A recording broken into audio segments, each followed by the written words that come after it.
George brought over his 2023 Polaris Crew 1000 and wants a set of sun visors put on. And the part number is 2890288. And like I said, we're putting it on a Polaris Crew 1000 XP. And the directions call for removing the entire top. But in order to install them, you don't have to remove the top. The two pivot screws for the windshield, it's a 13 millimeter on the back side, and then you just lightly lift up here, and there's a 5 millimeter Allen wrench head screw.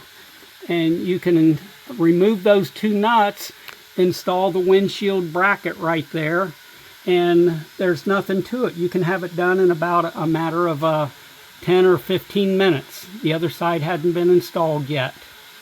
So that's all there is.